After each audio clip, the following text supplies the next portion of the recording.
All right, welcome back to Salt City Counseling, my friends. Once again, my name's Scott. I'm a licensed therapist here in the beautiful state of Utah. Got a nice big thunderstorm coming in. I'm excited. I feel good. I'm happy. So if you hear some thunder in the background, potentially coming through the mic, which you might, maybe you won't, who knows? That would be why. In this video, I want to dive into part one of a series that I'm going to call How to Cure Your Own Mental Illness. I started writing a post on this online, and I thought, man, this would make a good series of videos. I'm going to take a break from some of the grim topics. Before I was talking about BPD, borderline personality disorder, family court, and the like. Those are difficult topics. I'm not gonna lie. I've really, over the years, when it comes to BPD, by the way, I've tried to shed some light and try to open up some honest conversations about borderline personality disorder. And while a lot of people appreciate it, some people are viciously angry about it. I've even had people look me up on the internet and call me in the middle of the night and leave me nasty voicemails and stuff like that. Ooh, oh, that one was close. Ooh, I love rainstorms on warm days.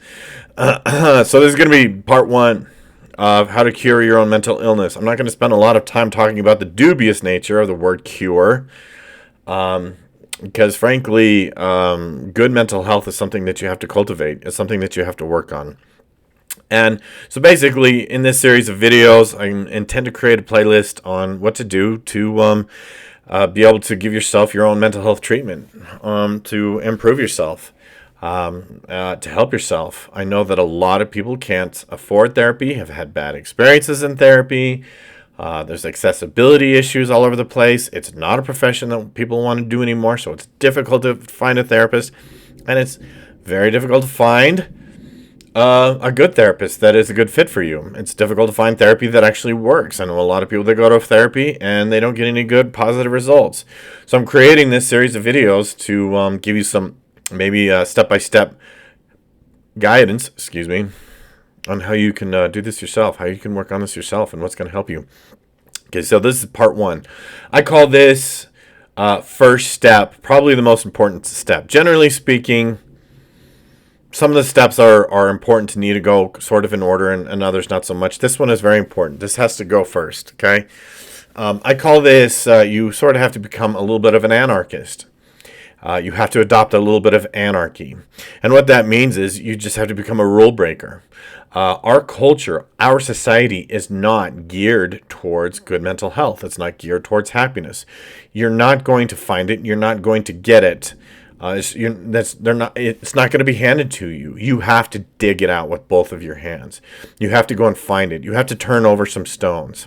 And in the process, this also means, frankly, sometimes you sort of have to start over. You sort of have to start from scratch. In some regards, you're going to have to unlearn virtually everything that you've believed to be true about yourself, about wellness, about the world, about other people, about the shoulds and the supposed to be's and the ought to be's. Sometimes it means you have to start from scratch. Sometimes it means that you do have to start over. And frankly, that terrifies a lot of people, and it turns them away. It sours them.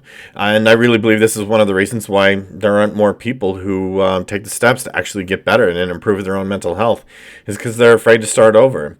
When in fact, they should be more afraid. Hang on, I got to check something. We're good. Frankly, they should be far more afraid of not taking those steps, of continuing in the order or in the fashion or in the manner that they have grown accustomed to. To me, the choice to stay stuck versus starting over, there's no contest whatsoever. There's no contest. Yeah, maybe it takes a couple of days to really mull it over and marinate in the possibilities of what that actually looks like, but there is so much power in acceptance. In fact, that's going to be a later video, the art of accepting and letting go. The art, there's another big, this is a cool storm. It's exciting. Excuse me. Anyways, the art of letting go, the art of accepting and letting go, that will be a video down the road, because acceptance and letting go has been an integral, and I mean a incredibly integral and necessary part of my own growth and my own healing, and me getting through depression, anxiety, and so many other negative and destructive cycles in my life. but that will be down the road. Those are some things that are to come. So stay tuned. Don't forget to like, subscribe, share, all that stuff. You know what to do. Help me grow my channel. But getting back to this principle of you kind of have to be an anarchist, right? This is a step that requires you to practice some acceptance and realizing that if I don't change, this will only get worse. I will only become more miserable. And accepting that staying miserable and staying stuck in my current cycles is worse in many regards of starting over or starting from scratch. When you choose to heal, when you choose a road of healing, a path of healing, frankly, it means a lot of goodbyes. It means a lot of endings. It really does. And that's just the way of things. The people that have truly found healing in their lives and gotten through mental illness and gotten over it, they've had to end some things. They've had to say goodbye to a lot of things and people in their lives, and they've had to end things. Maybe it was relationships. Maybe it was a job. Maybe it was a commitment to a certain path in life, whatever the case may be, right? So the first step, really, to curing your own mental illness is becoming an anarchist of sorts. You have to break the rules.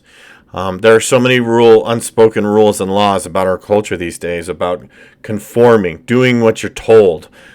Stick to the list of the shoulds and the supposed to be's and the ought to be's, and letting go of. In fact, this first step actually does require a lot of letting go. Now that I think about it, now that I'm listing it, but it just means that maybe what you thought was going to make you happy isn't going to make you happy. I heard an awesome quote a couple of days ago. Quote of the week, man. The pursuit of a positive experience is in itself a negative experience. And the acceptance of a negative experience is in itself a positive experience. And realizing that as we chase ideals and shoulds and supposed to be's and we get attached to outcomes in our life, it makes us miserable. And so in a sense, you have to become a rule breaker. You have to just take everything that you thought was true or what you wanted and just throw it up in the air and just kind of let everything fall where it may. So this first step really is like getting radically honest with yourself and practicing some radical acceptance. This is a skill from dialectical behavioral therapy, or DBT. And really, it just means realizing that this is just how it is. And my friends, that's just how life goes. That's how life goes. Is it never goes as planned. So in order to overcome your mental illness, you have to break all of your boxes. You have to take all the little boxes that you put your mind into, that you have adhered to, that you've tried to shove yourself into, that you've conformed to, that you've propped up and idealized and been afraid to get out of, and you're just going to have to destroy them. And sometimes it's a difficult and it's a painful process, but I promise you it is so insanely worth it. But again, I really believe that people's fear, their fear of doing this type of thing and taking the step, is primarily what keeps them from getting well. They're not willing to do what it takes. It's like if you see your life in a crossroads and you have two roads. Okay, there's an old trope. There's an old archetype of following the road less traveled. And this old trope is essentially that when you take the road that's less traveled, it is incredibly worth it. It is so worth it, and it just makes a long run an enormous difference. So if you have two roads in front of you, and one road is the road that you've been on, the road that's gotten you suffering and misery and unhappiness and despair and nihilism and all that stuff, versus the road that is a whole bunch of unknowns. And why are we conditioned to be afraid of the road full of unknowns, right? Because believe me, it's worth it. It is 100% worth it. But that's what's required to heal, is you have to walk your own path and blaze your own trail, and you have to do it unapologetically. I've had clients where they've made changes, and the people in their lives are like, "You've changed, and the answer is, "Oh, good, it's working. Thank you for the compliment." Okay, so step one on becoming well and healing yourself is to become a little bit of your own anarchist. So here's a quick therapy homework assignment that you can do. Again, if you're new here, I harp on this all the time. You got to write stuff down. Get a journal, get a notebook, write it down. It makes so much of a bigger difference when you write this stuff down and you put it in writing. Trust me, it just makes a huge, huge, huge difference. And so here's basically your homework assignment. Okay, you got to do some introspection. You got to take a hard look at your life.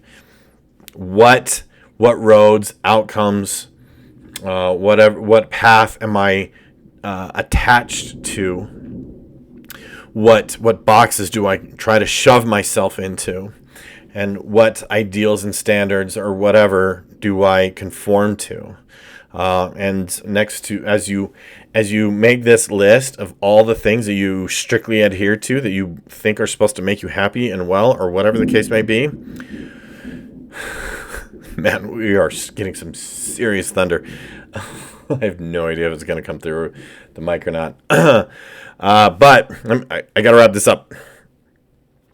After you make this list as comprehensive as you absolutely can. Don't leave any stone unturned.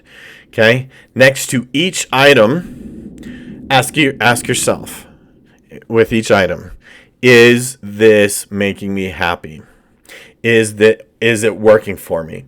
Put a check mark next to all the ones that are really working out well. Like, if you stayed on one particular path and pursued one particular outcome, is it working? Is it getting you what you want in life? And if you decide that it's not, you have to radically accept that you have believed wrong. Becoming a mental health anarchist, so to speak, really it's about learning to understand that you may have to let go of everything that you have believed to be true. Everything that you have believed to be true up to this point, it honestly might be BS. Maybe it is, maybe it isn't, but you won't know until you take a really close examined look at it, okay? So that is step one on how to be in charge of your own growth and healing. Thanks again for watching. Stay tuned. Hopefully I'll get part 2 going soon. Frankly, a lot of stuff when it comes to creating content has a lot to do with my health. Sometimes I just don't feel up to it. But that's something I'm working on right now. Thanks for watching. We'll see you in the next one.